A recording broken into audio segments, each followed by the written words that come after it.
So we are actually recording. Yeah. How have you been? Good to see you again. Nice to see you as well. When was the last time you were here? Oh my god, I think like April. Oh, we actually no. When we recorded, it was April. But one time you came to my house and we didn't even record. Ah, yeah, that was. Yeah, you left a cross, from the previous episode. Yeah, So like this is the first episode you came here, and then by the way, don't put too much distance between your face and the mic. Okay. So yeah, the first time you came here, you left your cross. The necklace. Cross Yeah, necklace. the cross necklace. And then the second time you came to collect, and third time, welcome back. Nice to be here. Although, yeah, it could be, but I must say that I'm really not up to my fullest potential because I'm getting over sickness lately. Oh, what's So I might- sickness? I actually have no idea. It feels like a cold because it's the typical cold symptoms that you would expect: clogged nose, runny nose, coughs, and a lot of disgusting phlegm. But Yeah. what the fuck? In the fucking heat of fucking August, catching a cold in the fucking heat of August. Yeah, I mean, like a couple of weeks ago, it was raining every single day, and it wasn't just raining; it was pouring. Like, it's raining, it's pouring, oh my the god. black skies. Oh yeah. So yeah, I'm a little bit medicated as well. So it might seem like that I'm speaking gibberish, but no, it's just the medication. I could tell. Is it really that obvious? Yeah, 100%. Well, it's been a weird cold. I went to Amsterdam a couple of days ago, Mm-hmm. and I think, oh no, I had it before Amsterdam, but then Amsterdam just, I don't know, made it 20 times more worse. Oh no. Have you been to Amsterdam? No, I mean, I'm going to Netherlands like soon-ish in September. Yeah, I haven't been to Amsterdam. No. Oh my fucking god, that town. Oh my god, I fucking loved it. Like really fucking loved it. It felt like Narnia, or like it felt like the Charlie and the fucking Chocolate Factory. Like it's very fantasy. Like first of all, it's like 120 kilometers of like canals inside in the middle of the city. Clean, very clean. Nicer people, a lot nicer than Germans. Germany? Yeah. A Definitely. lot nicer people than Germans. No offense, Germans, but sorry, like you're not that kind. Yeah, very nice people. Everyone spoke the perfect English, the perfect Germans. I'm talking to you. Take notes. Yeah, take notes, please. Like everyone spoke literally the perfect English you would expect. Everyone, like young, old, men, women, child, like everyone would speak English.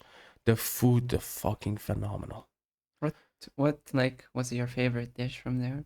I was like, it's not like a favorite dish, but it's like you go and have a steak and that will be the best steak you've ever had, and then you go have a burger and that will be like the best burger. You have the fries, the pastries, the candies, everything. Better than German pastry? I think, yeah. Sorry. I know you're very proud, like you take great pride in your fucking pastry, but in the Netherlands it was better. Maybe I just had a better experience. Oh, what else that was better? Everything was better. Everything. You're offending the whole population for these 2 minutes. No, I'm sick and I'm pissed off, and it's not I'm not having the best of the times as of late. It's been very challenging, so I'm a little bit pissed off. I want to like dump all this shit on the fucking Germans and the entire country of Germany. And one more thing, people dress well in the Netherlands. Like stylish? Like shit matches, like the upstairs matches the downstairs. Like the stuff that they wear, like it's people thought about what they want to wear. In Germany it's like, okay, how cold is it? Functional, gross, gray, and without any imagination. But then you do the same thing in the Netherlands, and my god, it's like a fashion city.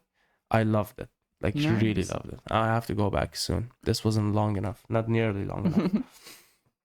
But yeah, although now I'm paying the price for having a little bit too much fun in the Netherlands with the sickness. I actually made my brother sick too. Oops. I hope I don't get sick as well. I would say you actually, yes, it is advisable for you to keep your distance, but I'm under the impression that it's towards the very end of the sickness. so I don't think I'm as contagious. But yeah, try to keep your distance. It's safer for all parties involved. You're scaring me. Yeah, the scary Iranian with the scary scar on his face. Yeah, no. So yeah, that's the situation. How have you been? Oh, How's life? Why are you busy? What are you busy with? I'm going through major developments like in my life. Like I would say especially the past 2-3 months, I've changed or developed a lot. Well, as a person mainly, and also like with, other aspects of life. For example, I now have like reignited my passion in music. Okay. I well play guitar religiously. Religiously. I was actually playing like before you told me like to come. Oh. I was like, okay, I'll keep 20-30 minutes. I'm gonna be late for sure, but 20-30 minutes before the agreed time, I'll stop playing guitar. Oh, thank you for keeping me waiting to play your precious guitar. Look, that you could.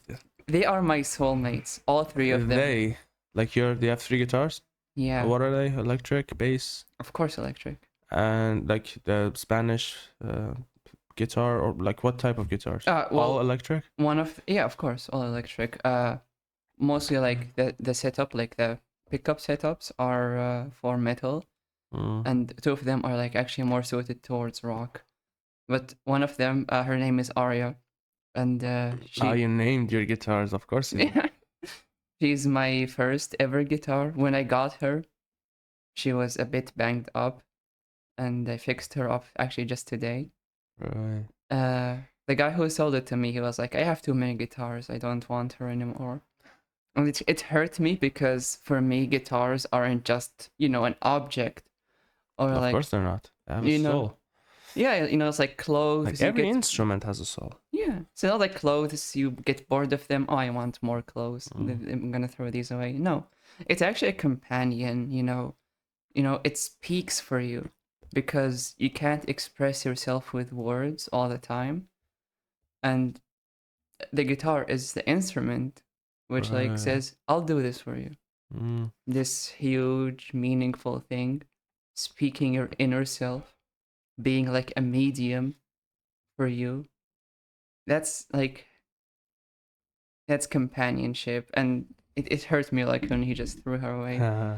So I got her. She was my first guitar. My second guitar was the guitar of my dreams. For now. I'm definitely gonna see another guitar and obsess over it and see a next one. But this one has a very funny story. So my friend from Poland had a guitar from a band member actually. Okay. Cool. Yeah, his name is Maciej Kortaz. He used to play in a band called Iagore in Poland. They played like folk rock. And their dad bought this guitar from him. And my friend doesn't like playing guitar. They had the phase of, oh, let me get a sick looking guitar. Starts practicing, doesn't want to get their fingers torn up. You're like, bench it.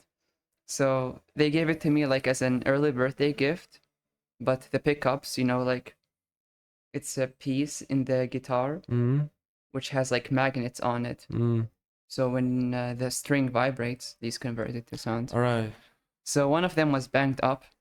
The guitar was also banged up, rusty, full of gunk. And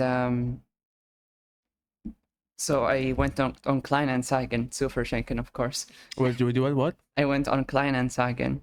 What is that? Kleinanzeigen. Yeah. It's like the local eBay here. Oh, don't spew German shit. You know how much alienated I am to this country and the culture and the fucking shops. I went through like the giveaway section where people just give away stuff. Right. One guy was giving away guitar pickups that were the exact ones I needed for that guitar. Cool. So I went to his place over in Hagen, and I actually played in his studio, and he was like, look, you're a beginner, but you've been playing for a month now, right? Told him, yeah. He's like, you have talent and passion, So it's like, you're welcome to stay here as long as you want. Play on any guitar you Or want. like you're doing all of this because you want to like pursue a career in music, or it's just for fun? Not a career. I mean, I don't like to make my art. I don't like the word career. Like, Okay, guitar but are is you my. planning to make money with that? Yeah, of course. Like the money that you like the main source of income money, or just like something extra? No, main source. This is something like I want to be doing 24/7. Cool. Yeah. This passion was not here last time we were speaking. Nah, Like it just arrived out of nowhere. yeah, I told you some developments. Anyway, I was at the What guy's ignited that? an experience around 3 months, well, not three, around like 6 months ago. What was the experience? I'd rather not talk about it actually. Why not? It's A private, personal. yeah, very personal to Alright, me. fair enough. So anyway, back so we don't branch quickly. Yeah, he let me play in his place, and they had so many guitars, but my eyes fixated on a specific one. I felt it calling to me, and I picked it up. It felt right in my hand. It felt perfect, felt like part of me. And I was playing it, and I was smiling with genuine happiness. And I didn't want to go back home, but I had to. And he was like, "Look, you really love this guitar, don't you?" Telling me, yeah. He was like, "It's 560 euros, 516 you. I'll sell it to you for 280." Oh. And I saved up the money. It was so exhausting. I had to do very odd things to. Wait, Odd. that sounds so wrong. Yeah, it does. It reminds me of something, a word, a profession that is as old as time. No. It's just making sure you don't have to sell anything of you. No, Jesus. Was it the sexual body part, or was it an organ? Was it the kidney? No, it that's a whole story of its own of how I managed to get the money. Sure, we have time. This is just the beginning, and I don't want this podcast to be a political one. I'm fed up with politics. Yeah, me too. And yeah, I managed to get the guitar, and the guy was super nice. He gave me a bag for free, and he gave me a strap for free. Polished my guitar. Okay, very good. Yeah, and I went back. So I went back home, and I just slept with it. But they did what? I slept with it. All right, the guitar. What did you think I was talking? What do you think I was referring to by it? I'm kidding. That's actually like all this guitar talk reminds me of something. Have you ever watched the movie Only Lovers Left Alive? It's a Jim Jarmusch film, and it's funny because normally I'm not a fan of a vampire film. Like when it comes to the topic of vampires, it's really not my thing. If they make it like somewhat comic or comedic, I would like to watch it. But like that Twilight and the Vampire Diaries shit, and like none of them were like ever caught up to me. I never enjoyed either. This is also a vampire film, but like unlike a typical vampire film,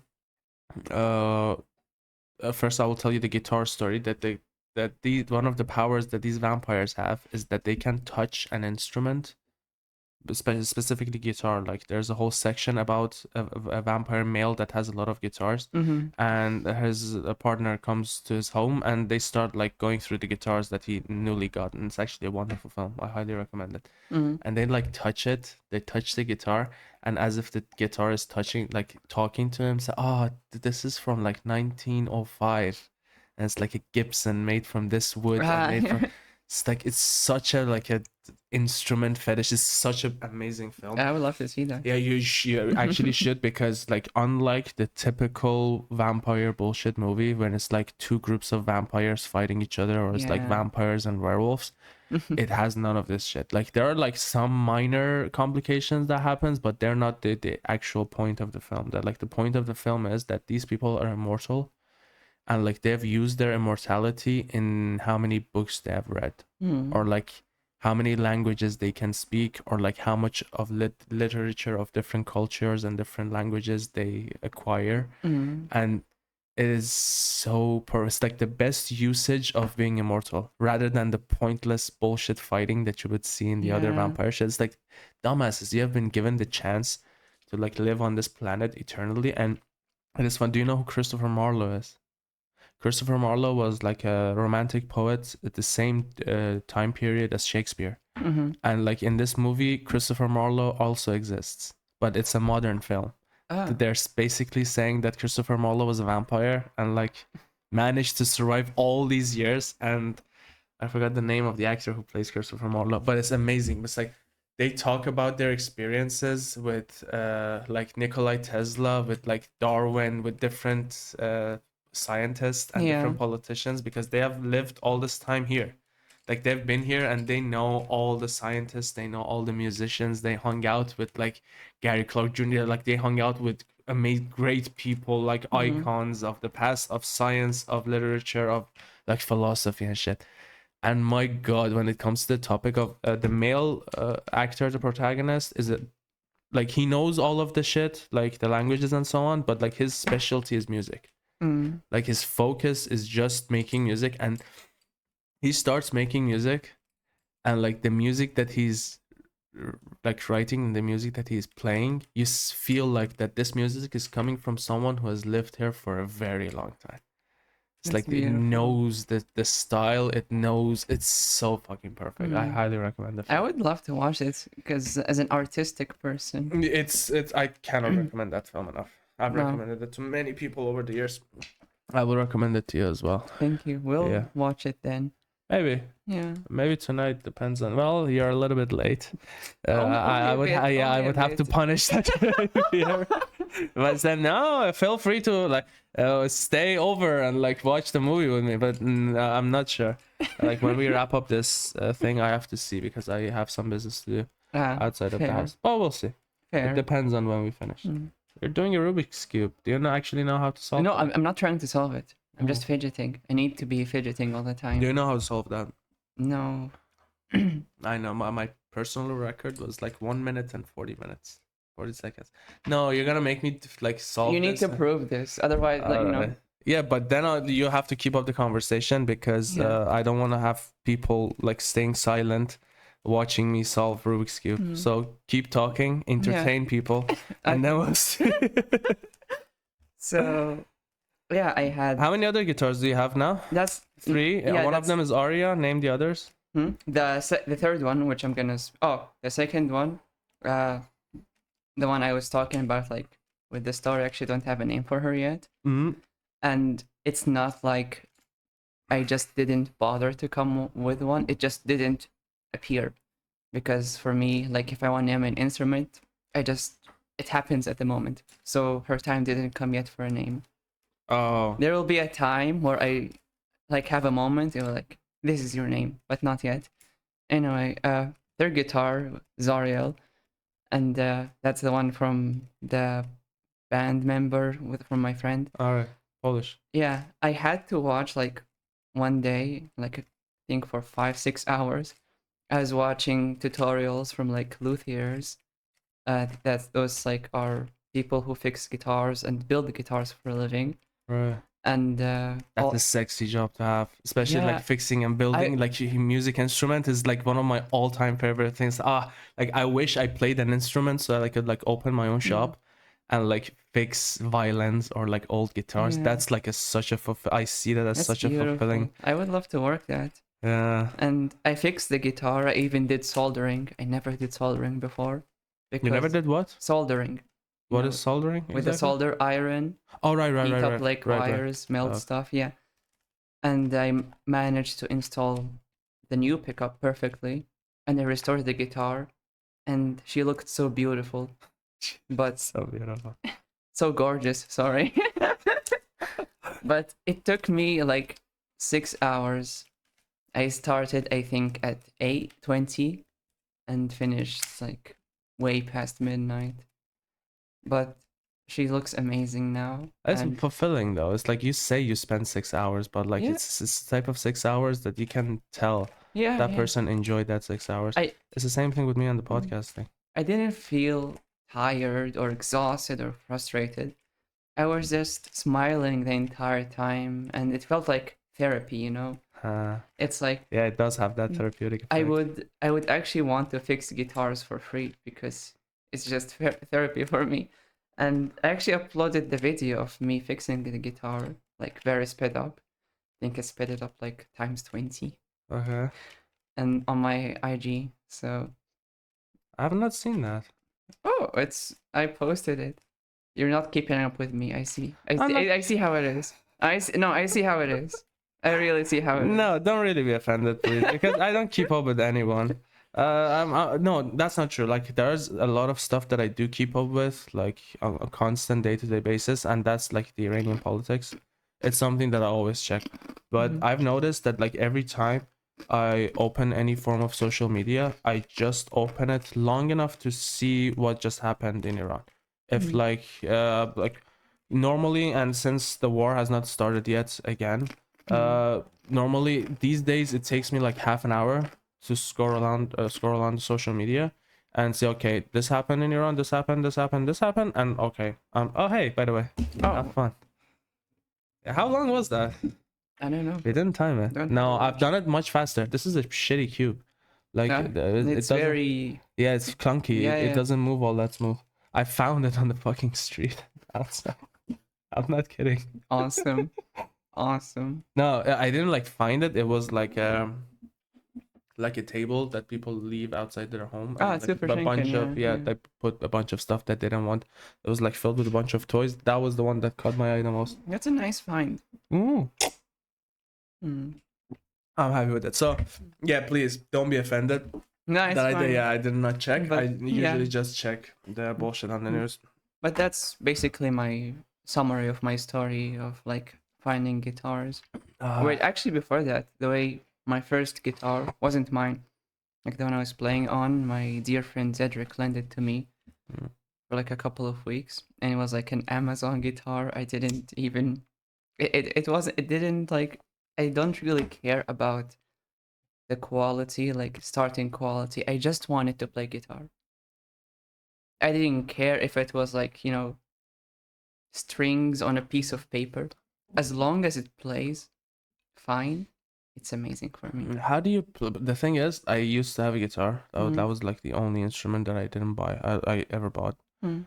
And I bought it when I was very young. I remember I bought it with my own money Mm. because when it came to the topic of music, the family was not all that supportive Yeah, me because too. it's music, Mm. dancing, haram. I I know that all Yeah. too well.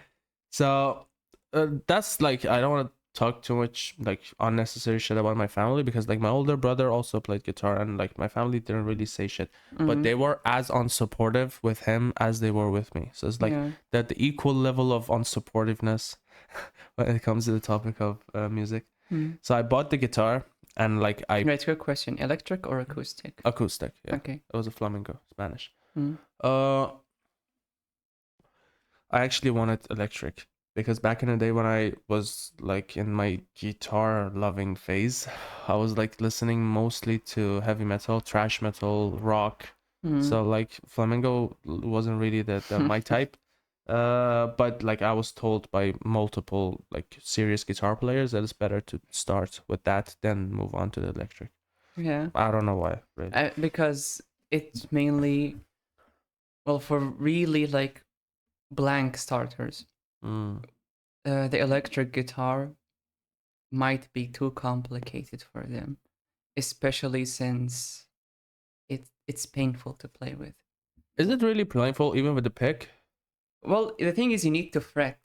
So you have 6 strings usually. Yeah, but it's the same. No, Like this hand is the no, no, same no. with The no. thing is, like, so you know what a neck is, like, where all the frets are, Yeah. the long tiny part. See, if you go like down like this, Mm. it's easier to fret. You do it with the tip. But most beginners, like let's say for metal, you do something called power chords, Mm. where you hold like around fret 3, 5, 7, 8, 9. Those are like, and 2, those are typical power chord frets. And you hold the bottom 3 strings. When I say Mm. bottom, I mean top. Okay. It's weird with guitar. So the thickest 3 strings, Mm. and you have to hold them like this flat all the time, and it hurts. Like if you look at my finger, I have like calluses. Yeah, the And calluses does happen. It even you happened need to to. me. Yeah. It's like you need to be proud of it, but it's hard for them like at the start to press hard enough for it to make sound, and it might hurt them because the higher you go up there, the harder it is to press. Yeah, right. So they're like, Makes oh, what the sense. fuck am I doing? And with acoustic, it's mostly like it's slap. Yeah. Yeah, I But would slap yeah, it. it's a bit hard, but Yeah, I it's mean, I amazing. tried that, and I played for a while. Like, as much as someone with like my knowledge and my understanding of music was just so limited that I could not even read notes, music notes. I still cannot do that to this day, because I had that, and I would like watch YouTube videos, like dog shitty awful YouTube videos. First of all, because it was a long time ago, and secondly was because, well, your YouTube was like filtered in Iran, like censored, and if you wanted to like have good access, you need to have like a good VPN. Yeah. And I was too young to like being able I mean, no, that's bullshit. Like, I could afford the VPN, but I couldn't afford a single class. I couldn't afford anyone to come and teach me. So just tell me like the basic shit of the music notes, so I can play what I see, so I can practice, so I can like start practicing based on what I'm seeing, because like I see something and I just hieroglyph, like I don't understand shit. But since I was like so young, like all the money that I could muster and like provide for myself was just enough for the guitar and not for the classes. So I think like I practiced, I think, by myself with YouTube videos for like 4 or 5 months, and then after that it's like, okay, this is just, I'm not getting anywhere. And like every time I would try to play the same music that I played the day before and I would suck at it, it's like, fuck this shit, nah, maybe I'm not made for this. How often like did you use the train per day? A couple of hours per day, like you could say 2 hours per day. Yeah, that's great. Yeah, but I was a student at the same time. I was like also working at the same time, so I get that. not much time. I would love to do it now, and I think after the next contract that I have with my 9 to 5 jobs, that they will give me enough raise to be able to like afford a piano. I want to start piano this time. Like, fuck guitar. I'm going to the main thing. So wait, I'm conflicted here. At first you were speaking about how you really want a guitar, and now all of a sudden, fuck guitar, I want a piano. No. That was back in the day. Like, back in the day when my taste in music was that. But like now, after 11 years, 12 years, like when I had the guitar, I was like, it was 12 years ago. God damn it, I'm old for it. How old are you? 21. God damn, man. I had like half of your life ago. I started playing, even a bit more. I started playing guitar. Man, 1995. I'm soon to be 30. Can you believe that? Wow. You don't look 30. Fuck off. You look older. Yeah, that answer I would expect. But like, you don't look 30. Well, how old do I look? 23? No, like genuinely, yes.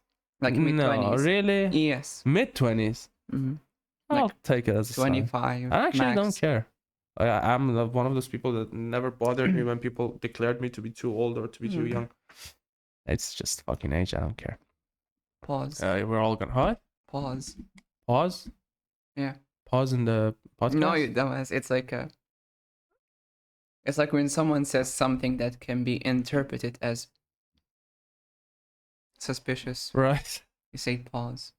Sorry, I'm not You're familiar. too old for I'm too old. I'm a millennial who's not familiar with the new lingo. I don't know how the kids talk. I don't know what sus means. Oh that's my bullshit. I know what sus means. But like skibbity stuff, like there's why does it annoy the Gen Z when the millennials try to speak their lingo? No. Why is it like It's because I hate it. you hate it? It's not my lingo. You're Gen Z. You're Gen Z. I would expect all of you to speak the same bullshit way. It's retarded. Retarded. You use the R word. That's nice. Yeah, because I'm retarded, so I can see it. No. Everyone should be able to say retarded. Retarded is a magnificent word. And I was never on board with it being censored in the begin with. So no, Is it that censored? not anymore. No, man, when Big Daddy Trump came, like a lot of words just lost their meanings and the bad value that was attached to them. No one cares about retarded anymore. But no, like it killed people. This lingo. Now I just like I have friends who's my whole in or I had because well I want to get into this topic like another topic, but I had friends whose entire personality is just them speaking in references and memes and stuff that doesn't make sense. For example, I'd be talking to a friend, oh, you wanna go grab a pizza? And we're like, type shit. The fuck does that mean? Speak like a normal person. Jeez, I sound like a boomer now, but no, it's getting ridiculous. It's getting really ridiculous. Yes, said the Gen Z.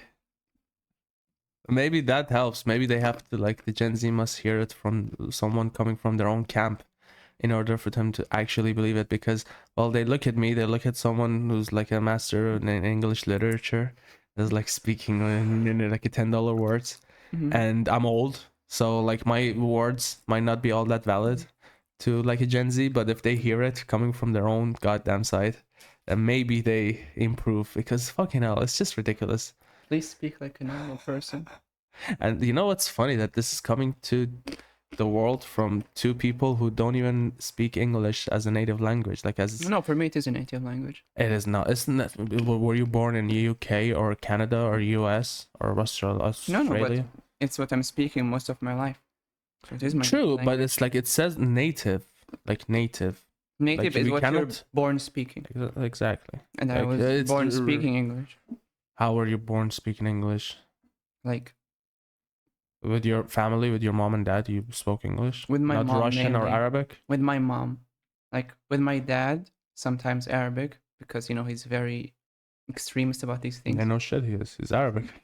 But my mom, because she doesn't speak Arabic that well, sometimes used to speak in English. And my stepmom too, she only knew English. And my friends, because all the friends I had were online, so English. It was almost always English. Yeah, but like, when you were 5, did you speak Arabic better or English better? English. When you were 5?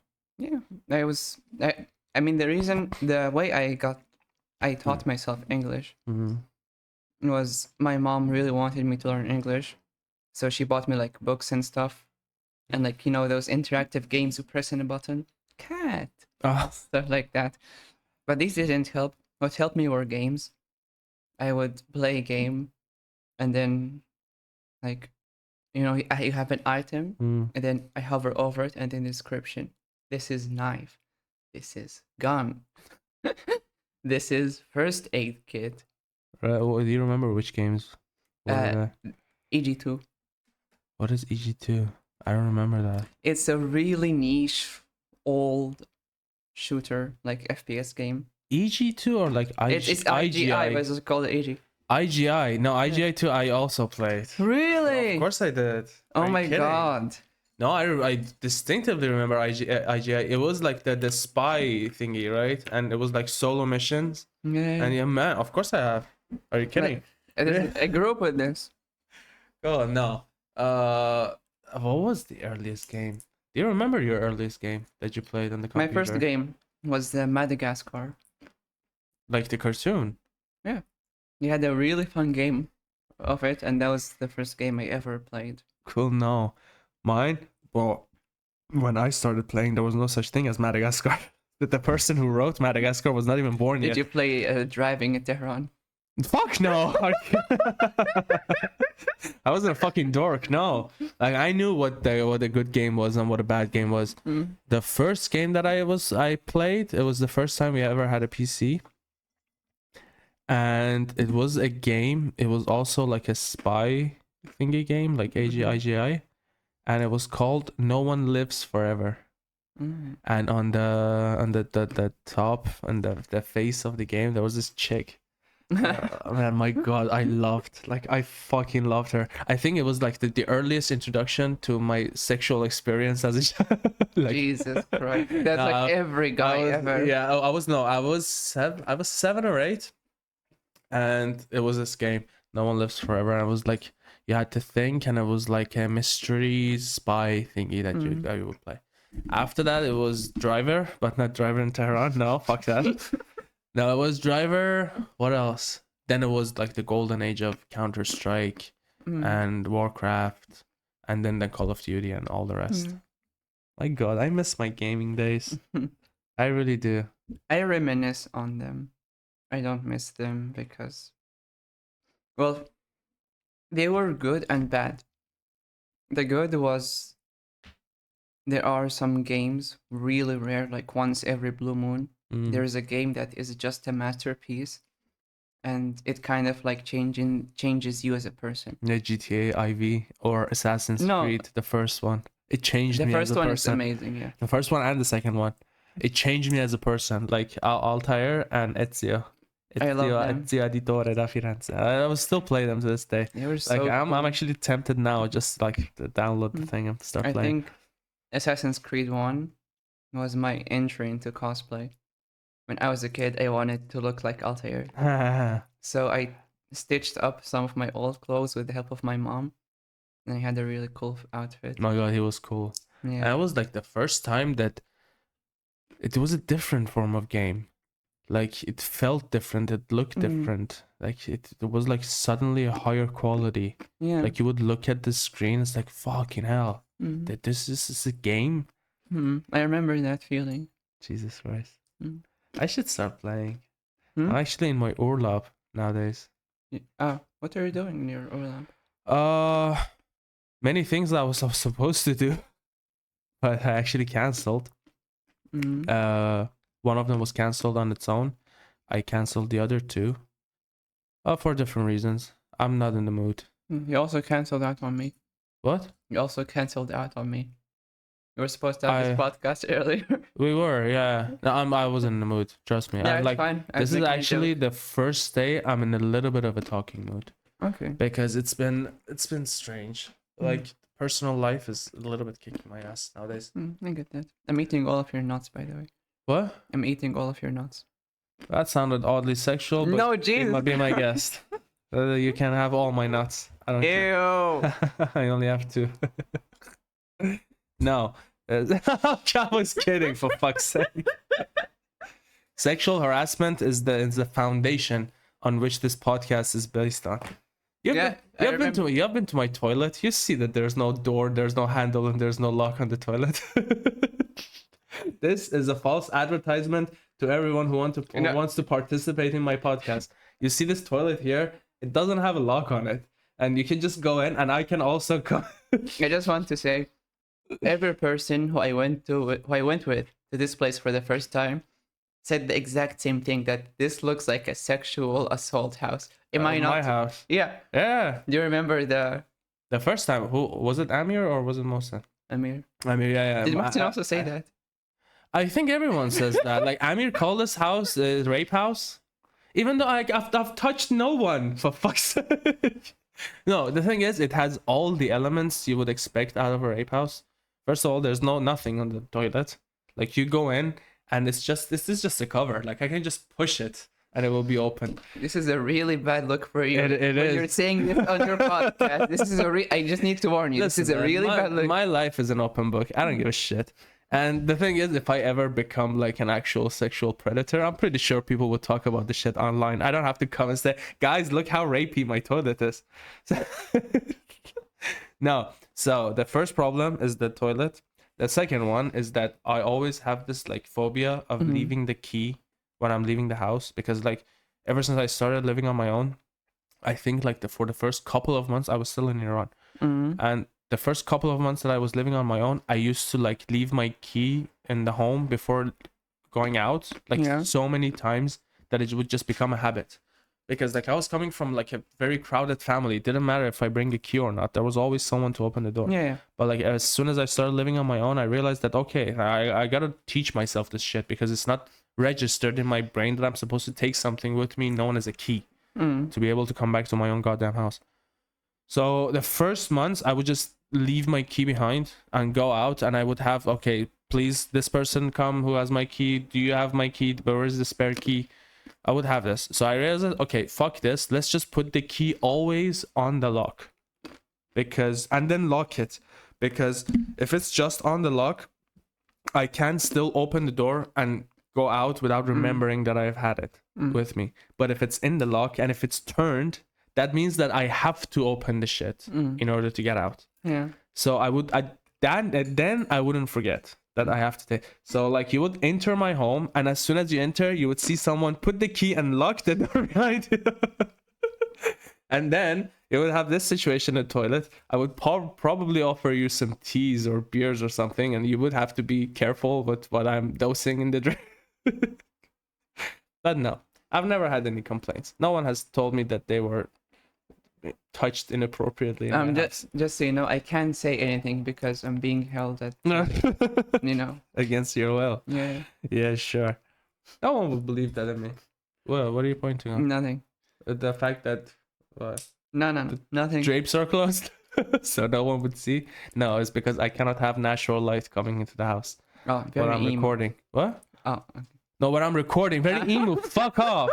No, I refuse to be called that. I fucking hate those dorks. Me too. Okay, I'm gonna have a pause. What ASMR stands for? I don't know either. Then why use it? Then who does? Why is it that no one knows what the fuck ASMR means? You know, kind of like people saying lol. Not a lot of people know it means laugh out loud. Most people do. That was an easy one. PRB, TBH, BTW. You know all of them, right? SMH. How many do we have? Sick motherfucker? No, SMH. Somehow? No. What is SMH? Shaking my head. No, I think I knew that. SMH? I thought it's somehow. No, it's shaking my head. Really? That's a thing? Yeah. SMH? Yeah, you know, like someone said, like, oh, I can't come over, SMH. Yeah. It's like me saying, oh, I'll be 5 minutes late, SMH. Jesus Christ. No, unacceptable. FYI, I still deal with like FYI, BTW, BRB, AFK. What is AFK? Away You're from a keyboard. gamer. Of course you know. What else do we have? LOL. Oh, you have something for you people. FYI. Ruffle. Ruffle. Yeah, ROFL.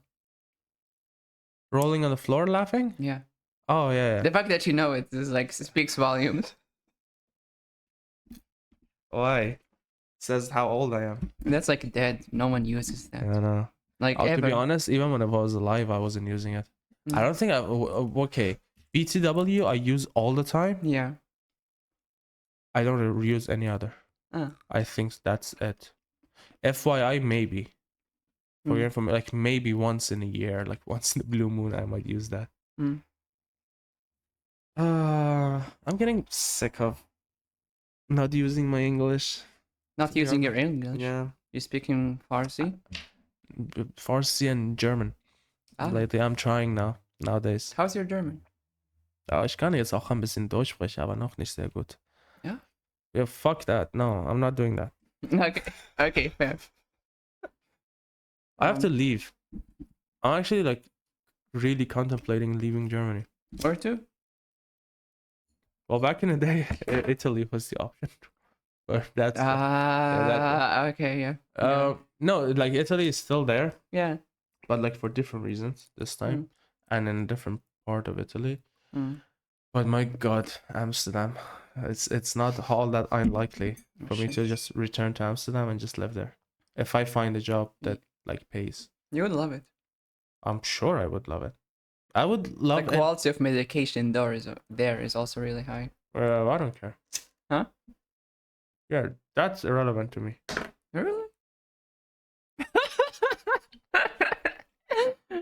I got you. Yes, it is. But yeah, that too. But that's beside the point. It's nice people. I like nice people. I'm not liking Germans anymore. Actually, in Germany, there's a lot of nice people, especially here. Don't name. I would have to bleep that. I'm a political Sorry. activist. Yeah, I forgot. I would I forgot, speak yeah. openly against the Iranian regime. These motherfuckers Yeah, I cannot know forgot. the name of my village. Okay. But it's okay. So That's not an issue. I'm just gonna from bleep here it. we start. Yeah, but yes, there are nice, but they pretend to be nice. Like they lie about being nice, and they come across as nice. But I know the difference between like heartfelt nice and like pretend nice. No, I think it's heartfelt because They just want to be polite. no, Their no, no, no. niceness is coming from that. No, like I had this happen like more than a dozen times where I'm just in a shop buying makeup or like buying my cherry pie from the local bakery. And there's always someone who walks up to me and says, most old people, like, I love your style, or you look cute. You know, it just come to me all of a sudden. No one says that to me. I don't care. So I'm leaving. You stay here with the people who call you cute. I'll just leave with the people who look at me and say, "Oh, frightening Muslim." It's mostly like just old ladies who are like sweet. I don't think they know I'm trans though. No, I don't know what they know. Me neither. I remember like the weirdest nice but overly nice thing was I was in a train station and a guy, just old guy, he looked lonely, like sitting there like this. He like waves to me. I like this, like come over. I was like, yeah, what's up? He was like, sit with me for a moment. And I sat with him because, you know, it's an old... English or German? Deutsch. Deutsch. And, you know, he looked old, he looked lonely. I was like, hey, I could just, like, have a small conversation with an old man, make his day. He tells me, like, you look really beautiful. You remind me of my dead wife. Do you want to go grab a coffee? And I'm like, no, thank you. He was like, and then he, like, talks to himself, my wife is dead. I'm gonna be dead. And now you don't want me. Jesus. I just walked off. I'm like, no, you're not gonna guilt trip me. Fuck you. Man, he just looked have 90. the guitar. It's okay. He looked 90 for God's sake. And It was disintegrating. Yeah, sure, but like I'm pretty sure that what he was trying to say was not really sexually fueled, right? No, it was. It was. Yeah. Good for him. 90 years of age and it still can manage. Fuck. I don't want to think about that, please. Can't say I blame you. Stomach hurts all of a Oh sudden. my god. At 30 years of age, I'm having problems. These men are fully functional at the age of 90, disintegrating. What are they feeding these Germans? Oh, Met. horny bastards. Jeez, they are. The old guys here. Kinky. Very kinky. Amazing. That's one of the reasons I'm leaving then. Old kinky German dudes. You know, I feel really bad because the only one, I mean, I'm always gonna reject everyone, but because it makes me feel good. It makes you feel what? Good. It's like an ego thing. Their rejection. Yeah, when someone walks up to me like, hey, you're cute, can I have gross. your number? And I'm like, oh, no, thank you. It gives me like a satisfaction. But no, like seriously, I'm just not looking for anyone and I'm gonna reject everyone. But the only people who hate on me are very old people. No Why? one ever who's even middle-aged hit on me. Oh, what is the age range of what you've been having lately? I'm not having any. The offers are coming from like what? 60 and above. They look like, Fucking you know, and like they see me like this and they actually think they have a chance. Like I'm gonna be like, oh, my old sweet corpse. People have weird fetishes. You never know. Like you really never know. It's weird. Give me the cube. I'll have something to play with. I want to do like a really southern U-turn segue towards a topic. Go ahead. So you asked me how I was, and I just answered one thing, like my passion. The biggest change I've gotten, which I also think a lot of people should also think about, is how they choose to spend their time and with who.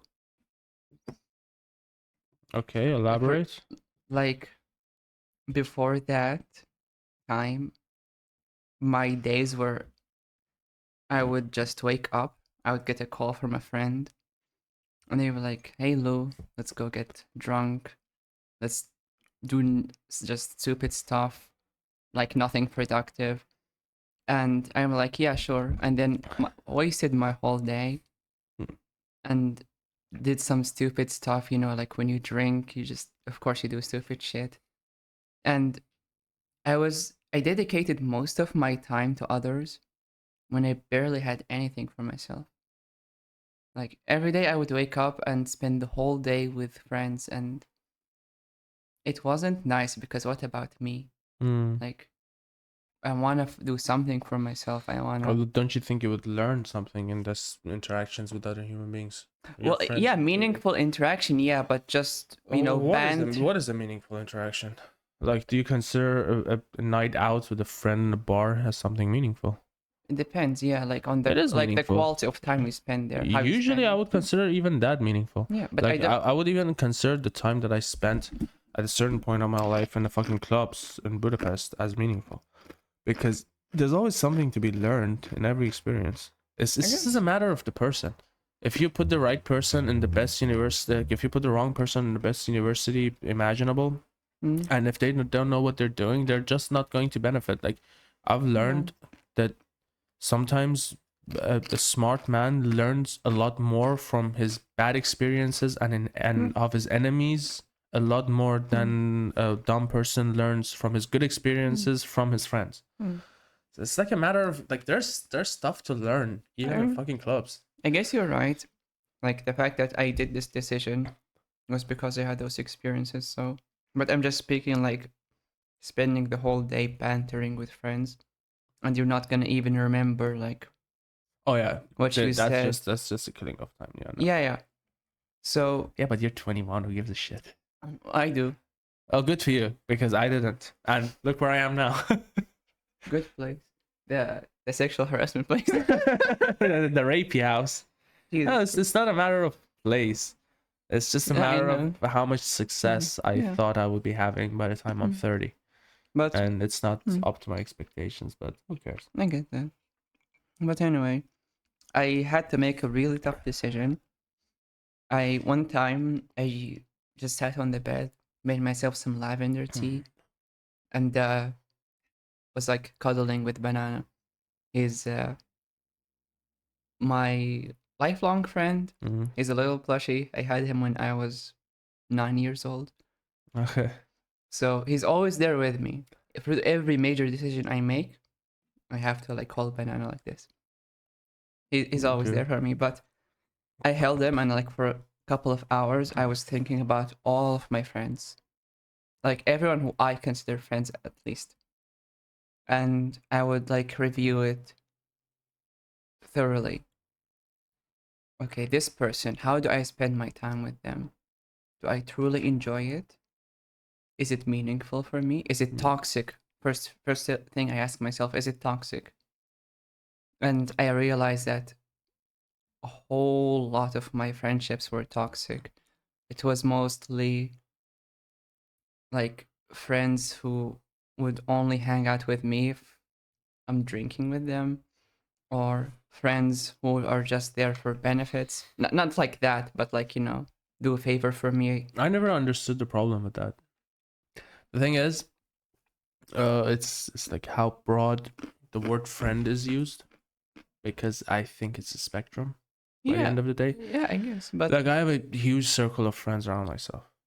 Friends from Germany, friends like the Iranian friends that I have here, friends from back home in Budapest, my time in Vienna, and like different places. And when I look at it, it's like majority of these people are just there for me to like, okay, if I'm going to Vienna, I'm just going to call them because it's fun. And I love them. Like I do really love them. But it's like people have this distorted idea of that if you call someone your friend, they should be always reliable. They should be like always accessible. They should be always there. They should always provide like support and shit. I was never under that impression. And I think like I lost my faith in the idea of friendship in that sense of the word. Like when I was 17 or 16, like it happened to me quite early. And I realized, okay, that this is just bullshit. It's just something that we call friends is a stranger that we happen to know. at that particular time. What Yeah. happened? Did you break something? I thought I was eating an almond. That does not Pista- sound like an almond. It sounds like a stone, or like you're eating gravel. It's just a pistachio shell. So yeah, Yeah. I lost the idea of having to look at. Could you please stop doing that for fuck's sake? Either eat or don't eat. You want more than like have chips. This And I time. just thought, look, it looks like. You know so- what kind of agony is this going to be for the people who are listening to you from this microphone? Look, this looks like it's one of this. I thought this is a salted. Yeah, but almond. then as soon as you understand it's a wrong item, drop the shit and like Yeah, I thought I learned. my correct the course. It's too late. It was too late for that. I'm gonna stop touching these nuts. Nah, it's okay. You can't touch these nuts. I have to. It's just you just give it to leave it there. I have to take the opportunity. Anyway, Continue. Yeah. so I don't have that. Like I say, okay, this is the friend that I know how much I can count on, and like the level of counting never surpasses like a certain level. It's like I know that like the entire idea of friendship. I will actually tell you the same thing. Get used to it. The more like the faster you understand this fact about like the human nature, the better you're off. I think Is the fact that you really cannot count on anyone who isn't family. Even you cannot count on family in a lot of the cases, your case included. I cannot say the same thing because like I have a really good supportive family. But like I've noticed that if that person is not family, no, don't actually. You only have yourself to count I mean, on. I'm not talking about. You will be disappointed. Yeah, I'm not talking about counting on. I'm just talking about mutual appreciation. Like, what's a friend? Like, let's say there's someone in the uni who you like when you always see, say hi and sit like talk for a bit. You can call that a friend.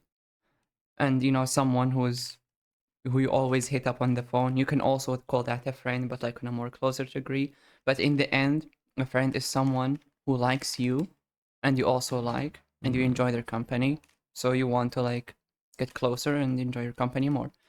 Like as in like time wise. And I realized that a lot of my friendships were just benefits. Like, hey Lou, I have this. Can you do this for me? Please. And I'm like, yeah, sure.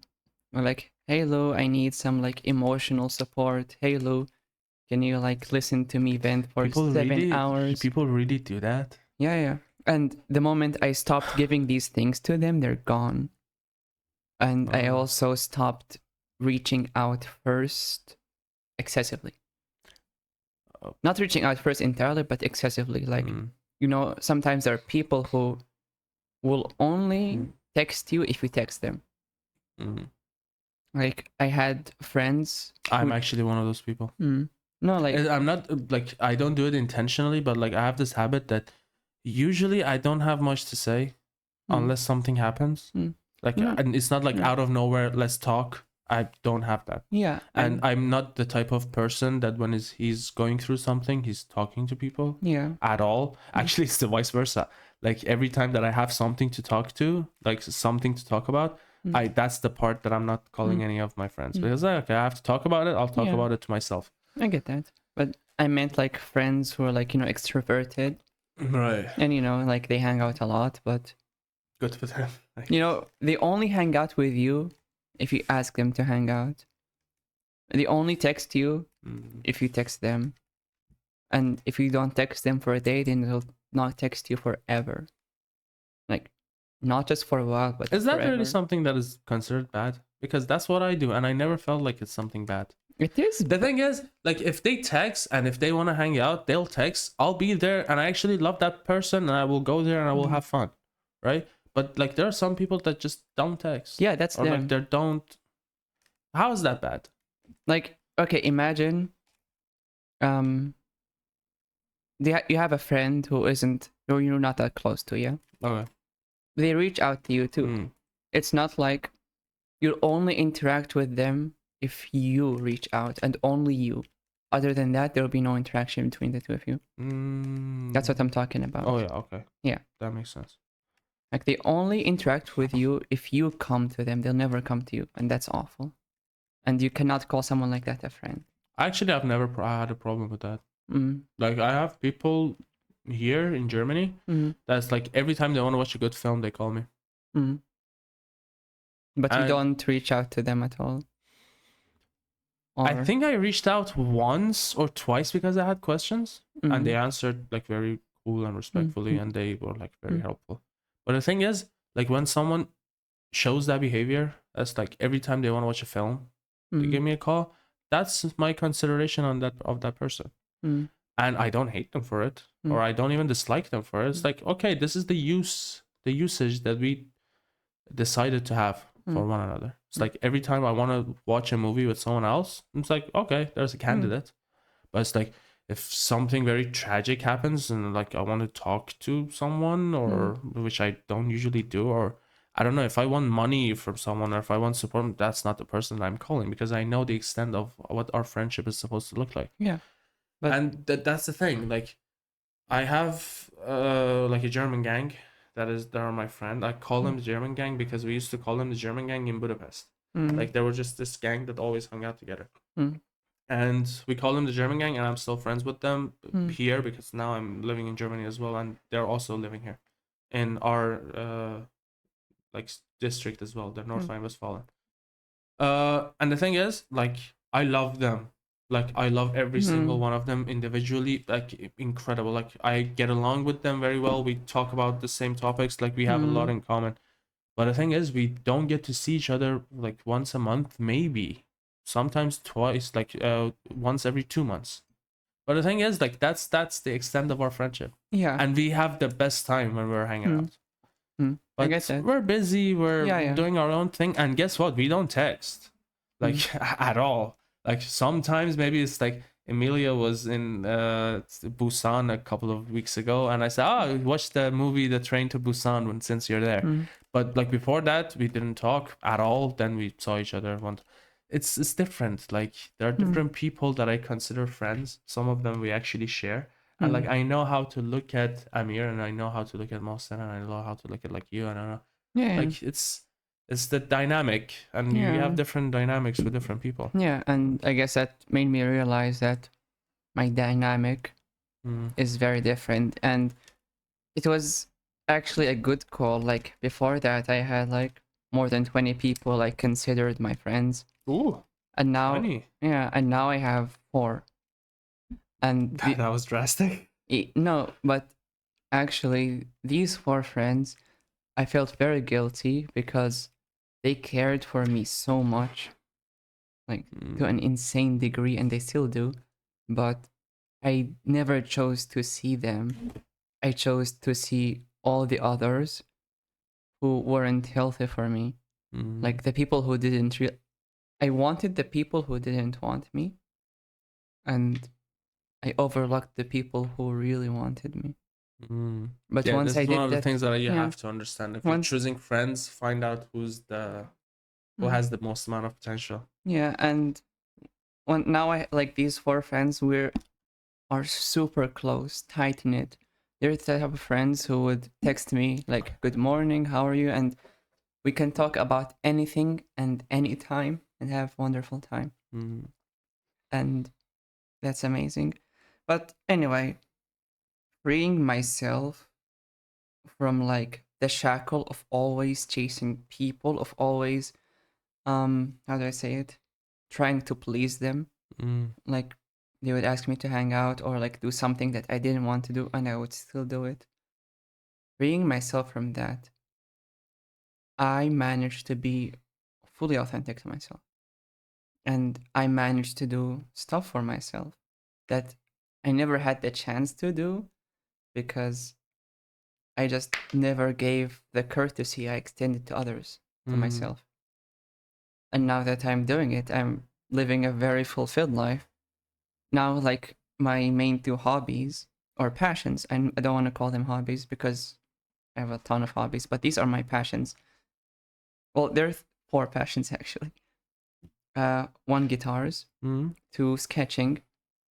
You know, I was very great at sketching, but I just didn't have the time. Now I do, and such a therapeutic thing for me. And 3, writing poetry and stories. I couldn't do it before because I never had the time. And for biking, like motorbiking, Oh yeah, I do that. those stories of yours I have Yeah. seen. I do that like every week or two. Go like see new area. It's so beautiful. So like there's just Do you have some. a license, by the way? No, I am like passenger. Oh, okay. There's just something really amazing of being on a bike, driving 170 kilometers an hour, and you're not scared. How are you not scared? That would scare the dog shit out of me. No, I just Because love. like a motorcycle, I've Mm. actually never been a fan of I mean, motorcycles. I feel like they're a little bit too extreme. exposed. Yeah. You're far too exposed. You're outside. You're still like But- when you sit in a car, you're in something. Like you're not out. Mhm. But like you don't sit in a bike. You sit on a bike. Yeah. So it's like there's air. But At like 170 kilometers in the German fucking highway, no speed limits. That's fucking terrifying. No, I mean, I'm not doing it's that. not terrifying once you do one thing. It's gonna sound really corny. You have to become one. You're right. It is gonna sound corny. Yeah. But I actually hear that it's Like, valid when it comes to the topic of bikes. When the way the bike moves, you automatically sync with it, and you just don't feel anxious at all. The biggest danger when you're motorbiking is your own anxiety. Once that's out of the window, you're completely safe. Because anxiety is what makes you do these stupid things that lead you to an accident, panic, and But when you're calm, when you're like have your hands, and when you steer, you just like move fluidly with the bike in sync, and it's safe and it's Yeah, I'm pretty sure beautiful. there's something Yeah. to that.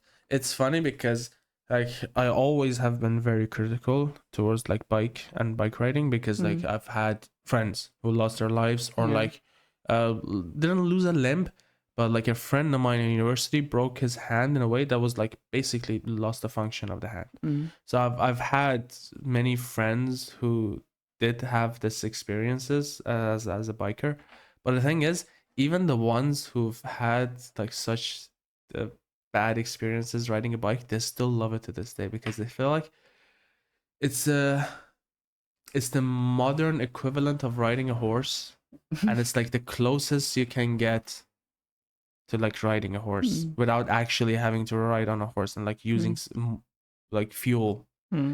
And I've heard, I don't know, this experience is very unknown to me, but the people who did it constantly and like passionately, they just don't like, they get into it and they don't quit. They just stay on this hobby. It's like it becomes something for them.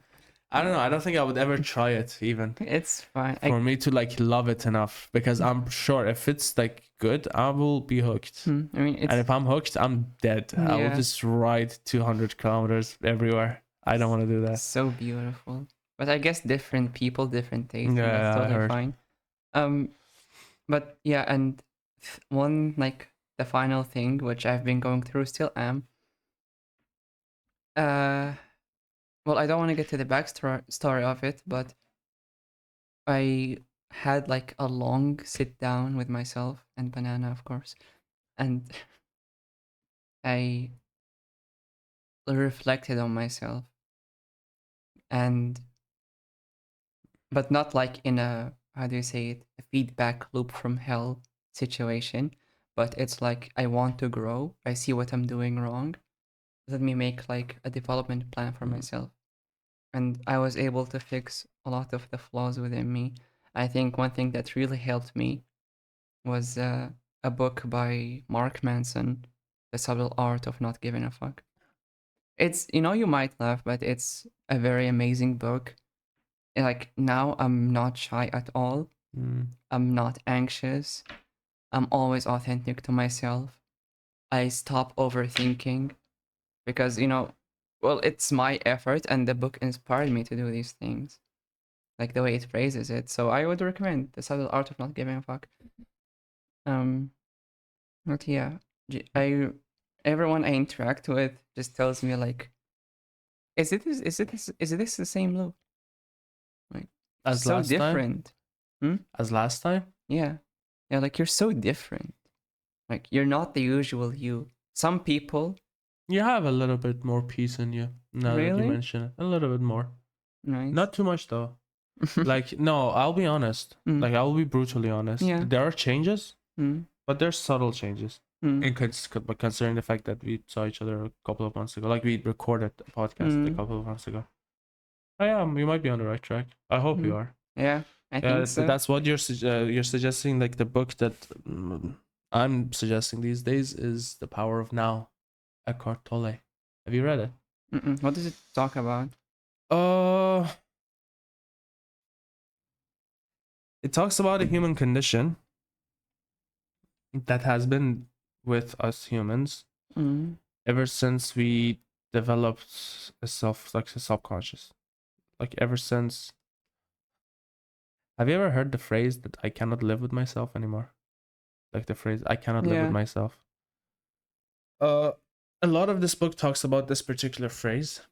Is that okay? This sentence is like philosophically wrong somewhat because it implies that there is an I and there is a myself that this I cannot live with, right? It appears as if there are two.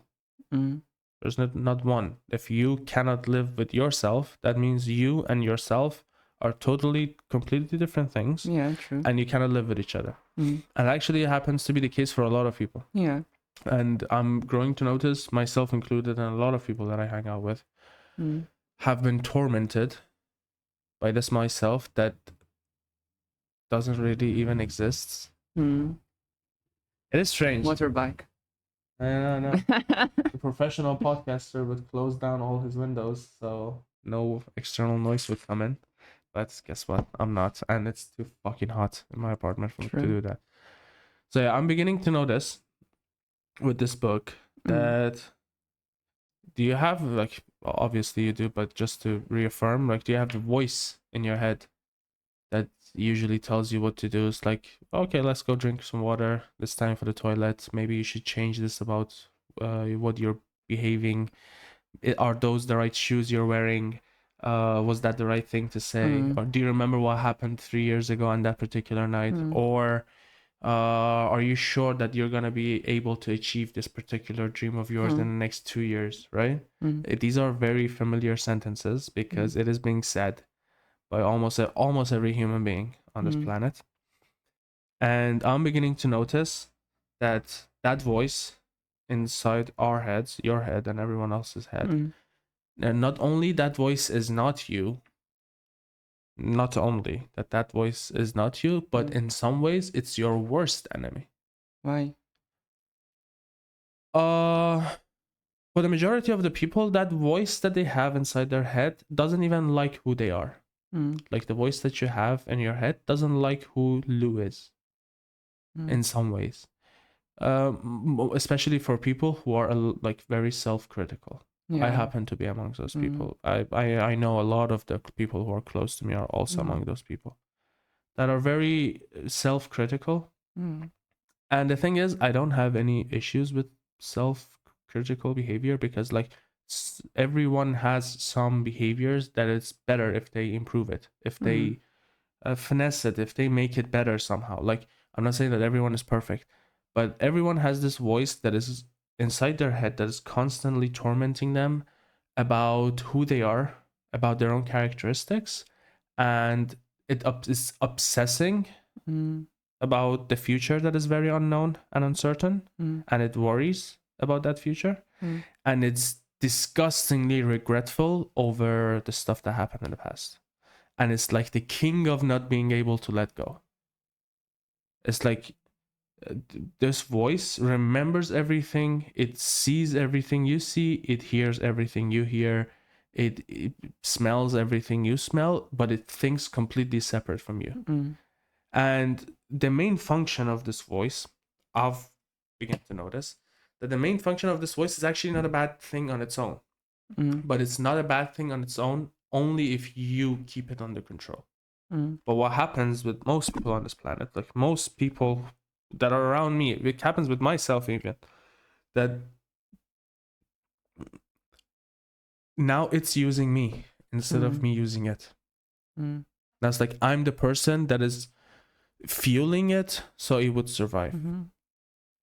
And I'm beginning to notice like what happens between you and that voice if you start living in the moment, like in the exact moment that you are.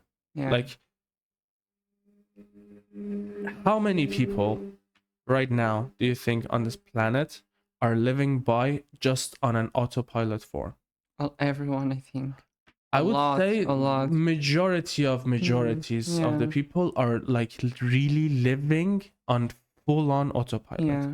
Like, when was the last time when you were drinking water, you noticed the water drinking? It wasn't that that voice just told you, oh, you haven't drank all that much this like today, go drink some, you feel thirsty, go drink some, and you drink, and as you're drinking you're thinking about the bill that you forgot to pay, and then you're thinking about a girl that you miss or a boy that you miss, and then you're thinking about the wrong chess move that you made when you were playing that person, and you're thinking about how much better you could have answered your shitty boss on that particular day. And all of this was happening when you were drinking one glass of water. But then I'm beginning to notice that as I'm drinking that glass of water, instead of thinking about all the things that my head shoots in front of my eyes, I just feel like the coldness of the first splash of water on my tongue, and I just follow that coldness all the way through my throat, and then I fall. You can follow it, like something as simple as drinking water, something that everyone does every day, every single day people do it. And I would tell you, not a single person who's drinking that water is actually thinking about the water that he's drinking. Not a single person. Like, we're just so constantly and unavoidably been tormented by this fucking voice. And the worst part, the worst, absolute dog shit worst part of the whole thing is that we are under the impression that we think that voice is us. Yeah. It's not. And I'm just beginning to learn that. Yeah. I That know. it's something, that voice is something that is unimaginably insecure. Yeah. Is unimaginably frightened, scared, worried, is very jealous of other people's success, is very like that voice inside my own head, like my own head, not someone else's head. Even that voice inside of my own head just tells me how pathetic he is, that I just cannot help but to feel sorry for him. It's like, bro, chill. Why do you want everyone to like you so bad? Like, what is this obsession for you for you to have recognition, for you to have dreams, for you to gain approval of someone else that is not going to even remember your name in 2 years? Like, that's how hard you're trying to win the approval of someone you're meeting only for 20 minutes. And it's becoming this big of a deal, and it causes stress. It causes sadness. It causes everything that is negative is coming from that. Lying is coming from that. I actually feel like people, if they don't have this voice inside their head, and if they do have it but it's under control, like this voice, you cannot completely shut it out. Like, I tried. You can have successful silent for like half an hour, 45 minutes, but the voice is just there. You cannot fully ignore it. It's just somewhat part of who you are. It's something that you grow up with. But the balance for me is happening that, okay, when am I able to successfully say that I am the one that is keeping this voice in control, and not that voice that is keeping me in control? Most of the people are have given full control to that voice. They fear what he fears or she fears. They hate what what that voice hates. Like, everything that is negative is coming from that. And I've noticed, as soon as you're able to silence that mind to a certain degree, to a degree where you only hear it when it's absolutely necessary for you to hear it. It's like, watch left when you're crossing the road. You'll watch, and then silence. And it's not like, okay, now let's obsess about the girl that I was dating. Now let's obsess about the job that I cannot have. No. It just says, look at the street when you're crossing. You look, it serves this function, and then it stays quiet, Yeah. full on quiet. When this happens to you, you realize that you never lived. Yeah. I know. Like up until that moment, you were just existing. Yeah. Like I noticed that this thing happened to me. This thing actually happened to me like a year ago, but then I forgot it, and I got involved with other shit. Then I had this relationship issue. It came and it went. But like I remember what it was like, and I remember what it is like now. What I'm trying to make it be is that it serves its function, and you see the green of the trees in a way that you've never seen before. Yeah. You see the blue of the sky that you've never. It's, you know how when there's a humming sound of like a microwave or like a food thingy, or this Yeah. the air ventilator in the toilet, when you hear, Computer fan. yeah, or the computer fan, like Yeah. when you hear it for so long, you cannot even imagine what life is without that noise. But then have you noticed when noises like this suddenly go quiet, yeah, what is this? Yeah. Like it happens, like just in the rapey toilet that I have now. Like you go inside and you turn off the fan, and like if the fan has been running for like half an hour or like an hour, as soon as you turn off the fan, like you feel something, like a tangible difference Yeah. that you can put your hands on. And then this happens, and you feel like a fan that has been running in your head ever since you were able to speak. Like I think this voice in my head was created when I was 4 or 5. Like the birth of this voice, as stupid as it was back then, was around 4 or 5. And then like last year and a couple of days ago, I reached a point where I said, fuck, 24 years of this bullshit noise that I was carrying. It's like silent. Everything changes. Yeah. Like the way you deal with tragedy changes. Because like imagine if you I don't know, like break a phone, like the phone that you actually need. That voice would determine how long would it take for you to get over the breaking of that phone. Yeah. The moment you're able to silence it, it's like, okay, it's broken, I need a new phone, let's go. And like no regret about the past and no obsession about the future. And I do mean no regret about any past and no worrying about any future. Yeah. By any future, I mean, well, what the fuck am I going to eat for my next meal? Yeah. That type of future. That's future. Have you ever noticed that if us humans had the ability to go and speak to animals, and we would try to explain to them the concept of time, how ridiculous that would sound to an animal? Yeah. It's like the year is 2025. It's like the bird would be like 2025 to what? And then it's like to that person making this change, or that person was born, or that person went from city A to city B. Now we have a calendar. Like if you ask a bird what's the time, it's like, what do you mean what's the time? Time is now. Yeah. Yeah. Like it's something that even animals have, that it's like all they care about, like now. Yeah. Like what's happening now? Yeah, Like my bill is something that I have to pay by the end of this month. Sure, what's happening now? Like what is happening now? Is there something happening now that requires my immediate attention? No. What do I have to do now? It's like, not yesterday, not the day before, not what happened 10 years ago, not what happened 14 years ago, not what now. At this particular positioning of our planet Earth, positioning itself in this particular point in space is now. And it's going to move forward. It's now. I'm beginning to practice that. I'm beginning to practice that, recognize the actual enemy for what it actually is. The motherfucking enemy is between the 2 ears. And it's spewing shit in your ear. Yeah. And it's like the source of all the need, the source of all the greed. Have you watched the movie Revolver? Watch the movie Revolver. I will. It's a Guy Ritchie movie. We talked about it. Yes. I'm pretty sure I have. It's like that's been my top 10 movie of all time for many years now. I think my awakening moment, like to that voice, was the first time I went biking.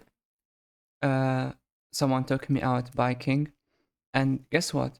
I got on the bike. First 10 seconds, I'm like anxious. I'm focusing on the bike and me. And then afterwards, my mind is somewhere else. I was thinking about the fight I had with a friend a couple of days I ago. know. I was It's a thinking tactic. about all the bad things, the bad thing peripheral reference. I was thinking all the bad things, and then I didn't even enjoy the ride. You know, up until like we got off at a break, and then like because he sensed that, and he told me like, "You're not enjoying the moment, and you're not enjoying my company. Like, just try to do this, please, and you'll enjoy it a lot more." And guess what? I shut it down completely. And how That's did it? actually a very hard practice, by the way. How did I not feel that the wind was cold? You know, on See? me. How did I not like see or feel this like the impact of, you know, like when you drive fast in the wind? How did I not feel that? How did I not smell the air? How did I not know that there are actually bugs like smashing on my helmet? Smell. Huh? We forget to smell and we forget to Yeah. see so much. Mm. So fucking much. Yeah. And it's like we're just missing out. Mm. And I've noticed like this moment of pure consciousness, like in the book it's called, in the book of The Power of Now, it's called the moment of pure consciousness. Yeah. It's like you're fully 100% in that particular moment and you're nowhere else. Yeah, that was. These moments actually happen in the life of every single human being, but it happens so unfrequently, Yeah. and like it happens on such rare occasions that you're not even aware of what is exactly happening. I would tell you, a lot of the people who both of us know around us recognize something as love, the feeling that they have for someone else as love, just because when they were with that person, they were fully conscious for a few seconds. And since they don't know what is exactly happening because they're just so used to being on autopilot, that being fully conscious is like a strange event for them. And they experience that with someone they love, like when they're making out with the person that they love, or like when they're eating something that is like amazingly tasty, like the tastiest thing that I've ever ate, or like the most beautiful smelling perfume that they have ever smelled. Like they lose that sense of forgetting about the past and the future and just being in that second. They experience it for like very short periods of time. And like a lot of people think that what they have with that particular partner, they call it love because they don't know it wasn't actually love what you were feeling, dumbass. It was for the first time in like 20 years when your mind went silent and you mistook it with love. Even though like the love you have might have caused that silence. Like I'm not trying to downgrade any like love moment that someone might have, but a lot of it is just coming from that. It's like we don't smell, we don't see, we don't feel, we don't taste. We eat. Like how many people are accustomed to watching something while they're eating? Almost everyone. Yeah. Do you know what the fuck that does to your taste buds? It's like Kills it. you cannot really, like, our senses are limited. Like if you're fully focusing your attention on your taste buds, you're gonna miss out on seeing stuff. And vice versa also works. If you're like fully focused on the stuff that you're watching, it's impossible for you to pay attention to what you're eating. It's actually like I do see that I did see that a lot, and just to like finish on that, because I was saying something, I just wanted to say like when I had that consciousness moment, that's what made me love biking, because when I'm biking, I have that. Yeah, your mind just goes quiet. Yeah. I'm assuming same thing happens to you in music as well. Yes, exactly. And I mean, for You don't music, recognize it's it, not man. it's not just that. It's also like about expression. But anyway, that's a whole different thing.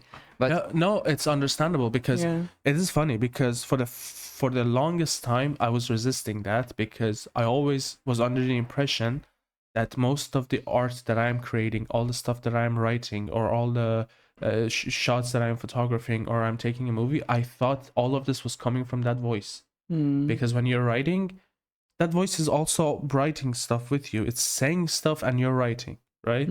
And I felt like that if I really want to get rid of that voice all at its entirety, I would lose my sense of what is a good art and what is a good piece of literature. Mm. I would stop being able to produce something like that. Mm.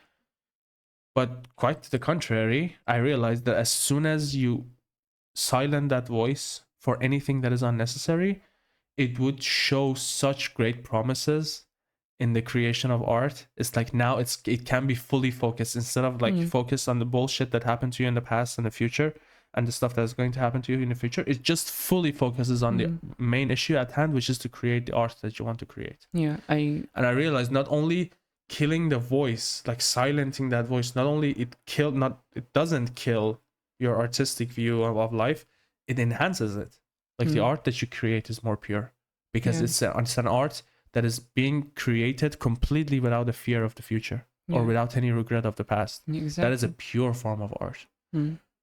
That's my new challenge these days. And I need to keep my head silent because I'm going through a breakup. And for someone who's going through like a serious breakup, that voice is the number one enemy, bad influence, disgusting shit. None of the stuff that he's saying is good. It puts you to a feedback loop from hell. Exactly. It's like, what was wrong with you that you made this breakup? Why did you do this makeup? Was that the worst mistake you ever made in your fucking life? It's like typical shit that everyone says, and everyone is being tormented by this shit, and not a single person is aware of what they're doing to themselves. And I wasn't even aware, and I'm still not fully aware of exactly what is it that I'm doing to myself. Because who is Lou? Like, imagine me and Amir are talking about Lou, right? Or like me and Mohsen are talking about Lou. Me and Naji. Who is the Lou that we're talking about? Is this Lou? We don't know no shit about the voice in your head. We don't know who that Lou is. Only you know who that Lou is. But maybe this knowledge, this fact that there's only one person who knows that Lou, maybe that Lou is not all that significant. Because we look at Lou as like, this is Lou. We look at Ali, this is the Ali. The person who's a podcaster, the person that some people actually look up to, and the person that other people do show respect to. And then you come to the voice. This voice shows no respect to Ali. It's fully critical of Ali. It says, what the fuck is Ali doing? Why the fuck is Ali making so many mistakes? And it's like, this voice is tormenting me. But everyone who wants to know who Ali is, they look at Ali. Like this Ali, the Ali that I can like tangibly touch. The Ali that is visible to other people, not the Ali that is inside my fucking head. That is so critical of the actual Ali. It's like, no, fuck that shit now. This is a great topic. I have two things like of examples. For writing, I love poetry and literature, all like forms of literature, and sometimes I go like on Instagram or other social media and I read art. There is art I read that is so articulate, but that's the only thing it has. And then I read art that isn't fully concise, but there's so much beauty in it, and it actually packs so much more of a soul than that art which is written with such eloquency and whatever. And this art is written by like a 5-year-old. And it's like, holy shit, who wrote this? Because it has soul. And second thing was, it's pure. I have to segue again to guitar. I'm sorry. No, please go ahead. I remember when I first started learning, there's something called tabs. That's how you learn a song, where it like shows you, oh, put your finger here, there, like very specific instructions. So when I was playing, I didn't care if I wasn't following the tab correctly. It was just I was playing and I was trying to learn. Like, okay, I'm doing this, and then, okay, I fucked up, continue, keep going. And then I repeat and repeat. I remember I was trying to teach a friend how to play guitar, and they're playing the tab. They made one mistake. Oh, no, stop. This is bad, let me redo it. And they didn't enjoy playing the song at all. It was actually tormenting. You know, they're like playing this, oh no, this doesn't sound right, it doesn't sound good. Like, they looked frustrated, as like opposed to me, like, I'm hitting the note wrong, and I'm like, okay, I'm hitting this wrong. Let me continue. Okay, so this is the whole foundation of the song. Now go back. What was I doing wrong here? and I'm like, okay, I could do this. Now repeat. Start playing. I fix that. Continue. Maybe I made a mistake there. Continue. Once I'm done, I go back. And when I notice when I'm doing that, I'm actually enjoying playing because I'm not focusing on the mistakes. I'm focusing on just playing the song. And I guess it did really improve me a lot when every time I'm doing something and I see a mistake or I do a mishap, I don't just fully stop and obsess over that one little mistake and stop my whole train, which was supposed to go all the way, and it stops because this little rock isn't in its exact right place. Keep going, and when you come back, maybe the rock is gone by itself. But and I see that. Well, I used to have that too with, for example, my looks when I'm doing my makeup, and that's where the voice comes in a lot. Motherfucker. I look in the mirror. It knows where to attack you. Yeah. Like it attacks you where it hurts Yeah. because it knows you the best Yeah. way, shape, or I form. look in the mirror. No, your hair doesn't look perfect. See, there is a bit of forehead there showing. No, redo your whole hair from the beginning. Your eyebrows aren't looking too nice. See, why didn't you get them done the other day? Because you didn't get them done the other day. Now they look like this. Now you're not gonna look as nice. Now people aren't gonna think you're as nice, and because people aren't gonna think as you are as nice, you're gonna end up lonely. And when you end up lonely, you're gonna be sad, and you don't want to be sad, do you? See, it starts. See how far it goes. Yeah. Feedback loop from hell. I had that happen all the time, and like my lips don't look right. Oh, your lips aren't looking right. See, now people think you're ugly, and because people think you're ugly, no one wants you. Because no one wants you, you're lonely, and that's because why you're you're unworthy of love, and now you're worthless. See, it all started because I thought my lips didn't look nice enough, and we started from my lips not being nice enough to I'm completely unworthy of love. See, the unrealistic jump, but it's so realistic. No, it will justify. Yeah. It. Like it knows the best way. Like that voice in your head knows you perfectly. Yeah. So it knows in order for you to justify a sentence, it knows from which angle you have to approach this matter for this issue to be justified. Yeah. It knows the pressure points, and it will just put the hands just on the pressure points. Like it doesn't. Like if you really feel like there's something that you really don't give a shit about, that voice also in your head doesn't give a shit about. Yeah. Like if it's like determined that Ali as a person does not give a flying fuck about this matter or this subject, that voice is also the same thing. But like there are matters that like Ali says that he doesn't care, but the voice inside Ali's head knows that Ali's lying. It's like, shut the fuck up, bullshit. What are you talking about? I know where this is coming from. Like I know the source of insecurity. I know when this insecurity was initiated. I know the first time when you heard this sentence, when you heard this mockery, how you felt. Like it remembers. It has a very good memory, unlike you, unlike most people. Like the voice inside your head, you usually have a better memory of what happened in the past than you do. And sometimes one of the ugliest things that it does is that it tempers with the memory that you have in order to hurt you even further. It's like something that happened to you that felt very embarrassing. If you put a second point of view in that incident, you won't find that matter to be all that embarrassing in the begin with. But like that voice, he feels like it was the most embarrassing thing that ever happened to you. And it will tamper and it will manipulate that memory that you have in order to have the most amount of embarrassing effect. To just make sure that that embarrassing shit won't happen to you again. See, like that's the terrifying and the sad, pathetic nature of that voice, and like everyone is being tormented by it. I'm just tired of seeing that. And it was weird because sometimes this actually tends to be a little bit personal, but since I'm like trying to prove a point, I will also like talk about it. Like this voice was the reason that I actually broke up. Because it felt like I was very successful at keeping this voice very quiet for every other matter, because I knew the foundation of which on which this voice was based upon. Like I knew where it was coming from. Like I knew the cause roots, and I knew how to look at it. Like I knew when I heard a self-criticism voice in my head, it's like, shut the fuck up. I know where it is coming from. No, that's not true. Like I would say Ali looks like bad doing this, As soon as I would hear this voice in my head, immediately the actual Ali would say, "Shut the fuck up! Like really, shut the fuck up! I know where this is coming from. That's not true. Get over it." I was able to fully, not fully, but like silence that voice to a very good degree, to like a very decent degree, that it would really not harm me all that much. Like it wouldn't have any tools to harm me. But then, because of all the feelings that I had for this girl that I was dating at the time, it would just find that particular pressure point to remind me of it.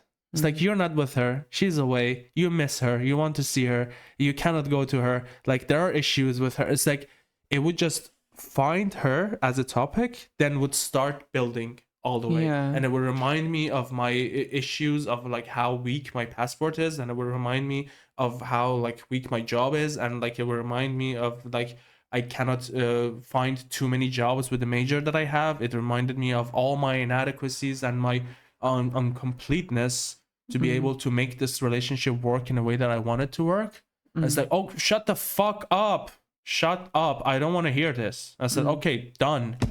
Like, if the voice inside my head is only using this particular topic to attack me, fuck it. Then I don't want it. You know? Because I'm just being tormented and there's nothing I can do to change that. So like, that's when I realized that this is something that every human being on this fucking planet has to deal with. And every human being has to fucking solve it. And as soon as, like, the moment you would realize that that voice that you're hearing inside your head is not only you, and is not only your best enemy, but it is the worst enemy you've ever had. It's not only your best friend, but it's the worst enemy you've ever had. A lot of the issues will be solved. Like, you would suddenly realize that, okay, I've lived wrong. Like, I looked at myself wrong. Like, I was too unkind to myself because this voice was unkind, and I felt like I have to live up to the standard of that voice. Even though that voice is just something you created, and it's something that only you know. No one else knows that, Lou. Like, outside of yourself, no one else knows who that Lou is. And outside of me, no one else knows who that Ali is. And it's like, if no one else knows you, why should I even justify your existence by listening to you? And every single person, like, go into the fucking train.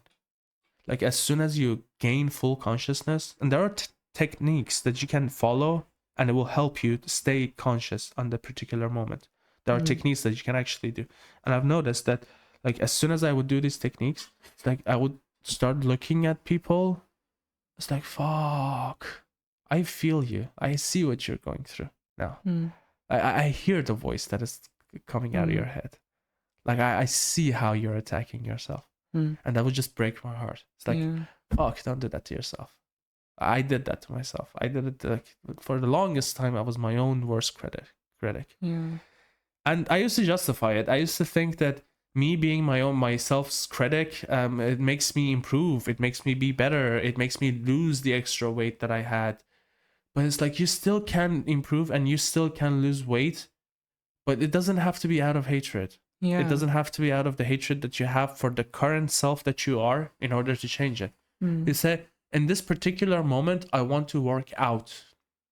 In this particular, I don't care about the result. I don't care about what I'm going to look like. At this particular moment, I want to be on a treadmill because it feels good. I want to run because it feels good. I want to do this because it feels good. I want to, like, be here now. And fucking hell, for a lot of people, like for a lot of Iranians in particular, especially when they leave their home country, that voice just gains an extra level of energy. Really? It finds new and improved ways to attack you more efficiently, because it's not just Iranians I'm actually noticing, it's just anyone who is an outsider. This might happen to you also as well, because now that you're in a new country, this voice inside your head also feels like an outsider. And you feeling like an outsider is different from that voice feeling like an outsider. When you feel like an outsider, other people give you compliments and you're fine. But when that voice calls you an outsider, it's like, you have to behave a lot more like Germans, like you have to do this like them, and you have to, like, do that. You're an outsider, don't forget they can kick your ass and they can, like, throw you out of the country anytime they want, and you will have to go back to live your own country, and then you would have to, like, deal with Saudi Arabian government, or you have to deal with Iranian government. It's a frightful creature, that voice. And the more you have to the more stuff you have to do, the more stuff you have to be frightened about, and the more your stuff have to be frightened about, the more that voice is going to be talking to you. Yeah. And this happens when people like us who come from a fucked up country into a good one, and since they don't want to lose the good thing that they have gained, they would just, please just keep me here, let's find a job, let's find a way to find residence permit, let's do this, just pressure, like do this, do that. Everything is a little bit extra. Yeah. I just reached a point where I said, go fuck your mother. I'm done. Yeah. I am done listening to you. The life is different. It's funny. Nowadays that I'm going out, one of the practices that I have is that, first of all, I try to listen to music a little bit less. Why? Music energizes that voice. It does, because it engages your the power of your imagination. Yeah. And you would imagine the stuff that you want to have in your life and you currently don't. Like the entire concept of daydreaming. What do you think daydreaming is coming from? Daydreaming is coming from you having an ideal version of how you should be, and daydream about that version of yourself. Yeah. And what's happening in that version of daydreaming is that it's not just you looking up to the version that you want to be, is you looking down on the version that you already are, because you're not that version. Like, this is the foundation of daydreaming in the begin with, at least in my experience, that everything that I daydreamed about became something that I would punish myself for not being able to achieve or for not being able to have. Yeah. And I would realize that music really energizes that aspect in my brain. It might be different for other people. I mean, I feel that with only specific songs that tie to like my insecurities. Memory. Sometimes they're like attached to a particular memory. For example, that brings up you're going through a breakup and you hear a song about a breakup. It's over. Yeah. It's the same thing. Music, for me, I had to like lessen it a little bit. But one of the things that is happening to me is like I go out every time that I want to like go to work. I take a coin, usually in my hand. No, not necessarily a coin. Sometimes it happens with like a lighter. Sometimes it happens with like a part of my clothing. As soon as I go out, normally I would go out, put the headset on, Ali would go backwards, and then autopilot would engage. It would walk, it would take me to work, but I wouldn't even know how I got there because I was thinking about the fucked up thing that happened to me 2 years ago. I was like, we think, like, we're so addicted to thinking. Like, we're so addicted to hearing that voice. Now go out, I hold a coin in my hand, I hold like a lighter in my hand, and I start to like touch it. Like touch it, but touch it in a way that I've never touched it before. Like I've grabbed this lighter before and I've used this to turn it on, right? I've done this multiple times, but I've never really thought about what is it exactly that I am pushing downwards and what is it exactly that is happening. We don't care. It's autopilot. We've done it so many times that we know we do it, it works. That's it. And usually that happens to be accurate and something that people do.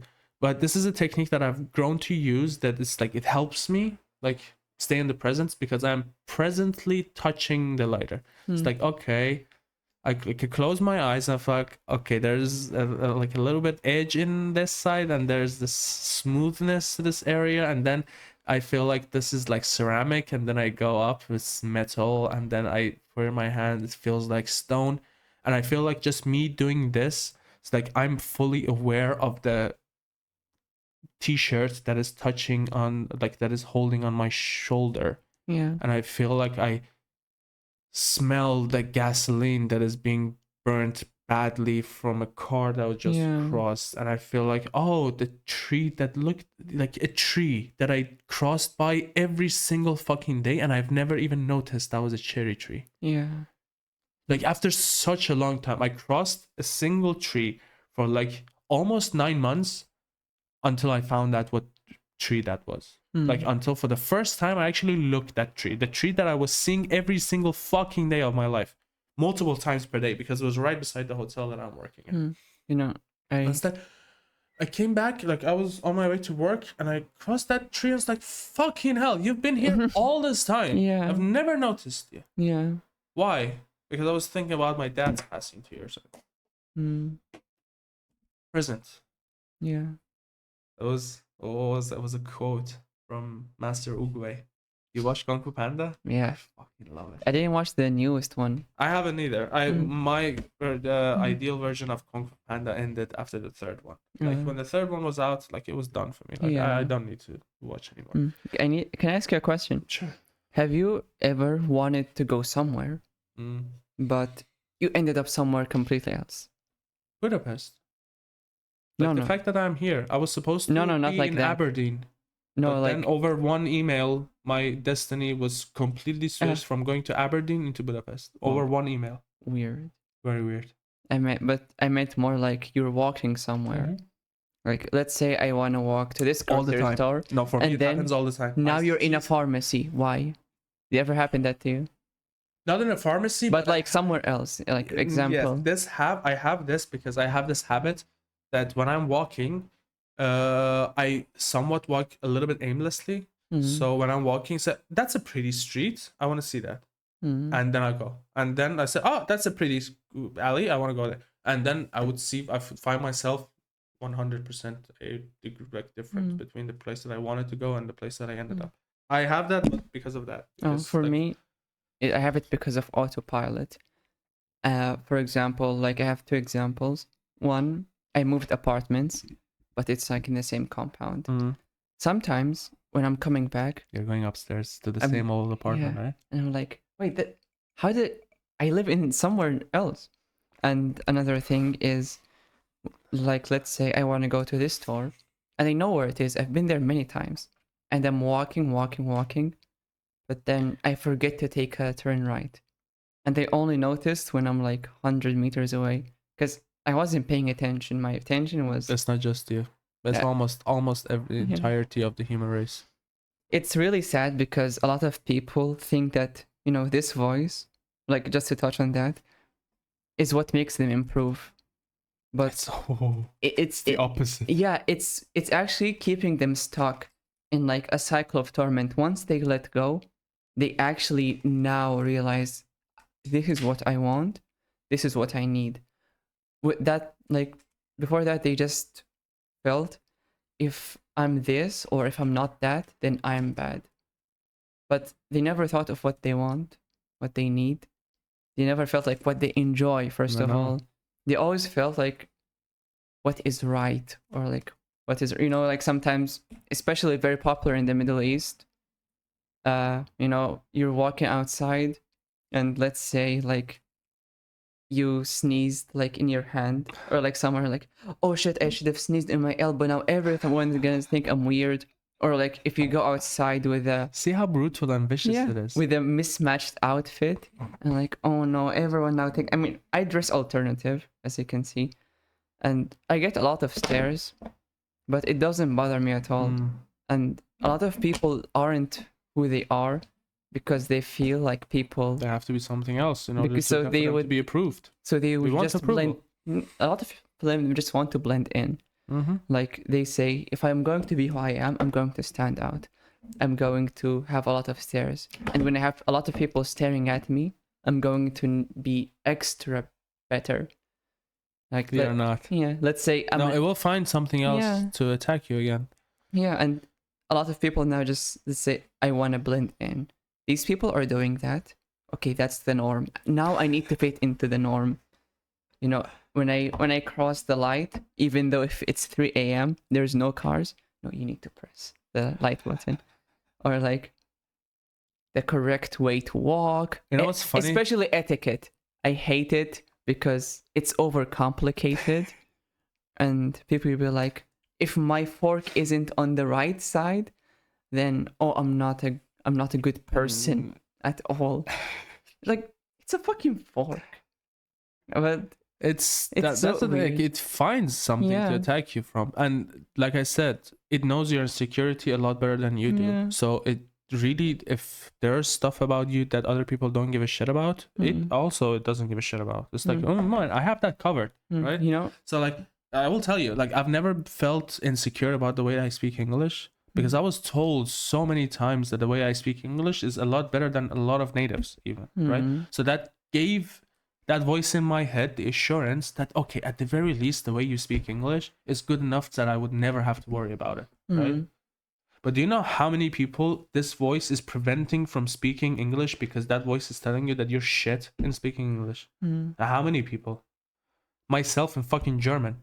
I know German, but since I know English better, it says instead of me having to worry about the shitty German that you're going to speak with so many mistakes, just speak your fucking fluent English. Yeah. So I don't have to worry about the fact that you're making a mistake and making a fool of yourself. Yeah. Even though the only reason that I'm able to speak English as well as I do now is because back in the day where I didn't give a shit about when I'm making a mistake, I made those mistakes, and that voice was, I was lucky enough for that voice to be quiet at that particular moment. It's like, make mistakes all you want. That's the thing with this voice. It knows that it cannot attack me with my English. It knows that it cannot attack me with my sense of independence. It knows that it can attack me through my hair, through my looks, through the fact that I was fat once upon a time, through the fact that I'm not as successful as I want to be. It knows because it knows where I am having those issues. Like if I let it now, in this particular moment, if I give it liberty to think about everything that it wants, like go do you, two things. It's just going to attack me through my dad, and it's going to attack me through my partner. Well, my ex-partner. Two things. Like it knows where it hurts the most, and it will just like focus. It's such a vicious cunt. Yeah. Like it's this voice that everyone has. It's such a vicious cunt. Like you would find so many new and improved ways to attack you. So fuck, you know. I wish for everyone to be saved, myself included. I don't feel fully saved. I don't think anyone would be ever fully 100% saved, because the voice is there. You just have to mitigate it. You just have to like learn how to live with it and like keep it quiet when it needs to be quiet. It's not a 100% thing. I don't suggest that I have the ability to keep it 100% quiet, because fuck, you know, it doesn't stay quiet all that long. But there are techniques that you can do. I've noticed that as soon as that bitch of a nagging voice is quieted down, oh, life. Oh, the birds are fucking chirping. I can enjoy music once again. Like I can eat food without having to think about something else. It's like I'm just eating food now. Yeah. Fuck what happened a year ago. Fuck what happened 2 years ago. Yeah. How's that my problem? No, I really see like sometimes people would have an amazing meal, but like they're thinking about something else, and they're eating the most expensive steak they've ever had, but they don't even know the taste. And 90% of the people who are having that steak are thinking about that. That's the sad thing about life. And the first time you try it, maybe you have some quiet moment in that first time. Yeah, but then as soon as it's the second time, now we're on autopilot, baby. Now we're going to the souk. I know which train to take. I know which foot is going to leave out the door. I know, like everything. Throughout the whole day. I have some closing remarks. One very amazing advice from Mark Manson, where he says how life is pain, but you need to choose what pain you want to like go through. And once you do that, like things become a lot easier. Like let's say you have this voice and you know it's painful, and you have to accept that this voice is part of you. If you try to fight so hard, you're gonna be like in an endless loop in something you can't win, because pain is part of everything. You know, for guitarists, physical pain and artistic pain, you need to learn to love it. You need to learn to love all these painful things. You need to learn how to love your self-development, like, you know, like with your inner self. Like you shouldn't be stuck in a cycle, like how do I get you out? How do I silence you? You should love like that I'm growing, I'm learning. This is hard, but in a couple of like whatever time is left, I'm growing as a person. Here I am now. Let's go 1 month later, and you're like, now I'm here. The advance you made is so much better when you learn how to just let this pain, you just accept it. Yeah. And once you like stop fighting it, it's you win. Actually, the winning is you win by not fighting. if you fight, you lose. If you just stay like this, you win. And fuck, I had something really important to say. Probably the most important thing. Wait, can we have one moment of silence? Yeah. One moment of silence for that thought. Have fun. Rest in peace, my amazing thoughts. I'll edit it out, all the waiting period. We have everything as soon as you know. Ah, I remember. Oh, cool. Go ahead. So, do you know when sometimes people are fighting that voice and they're making amazing progress? Like, let's say someone is insecure about their looks so fucking much that they hide. Like, let's say someone, like, whatever thing, they hide that thing, try to hide it. Of course, everyone does. And they just don't want anyone to see it because they feel impure. But they took a step and they didn't try to hide it, didn't do anything. And now the voice is like just mad. Like, fuck, you're starting to accept yourself.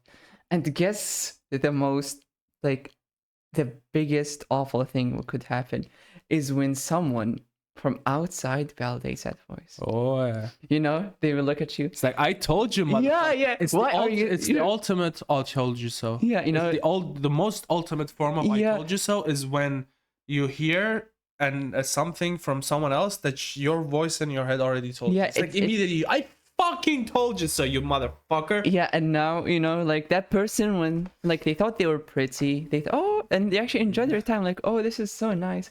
And then a person walks at them, oh, why are you this fat, actually? I think you should lose some weight. You would look a lot better if you were fit, you know that? And now, the feedback loop from hell, it's not even from hell. It's like something on a different side of the numbers. The amount of agony they feel now. Holy shit. And I just want to recommend something. There's a game that it's not like, it's like more of, it's very interesting. It's like reading a novel. It is exactly dealing with this voice.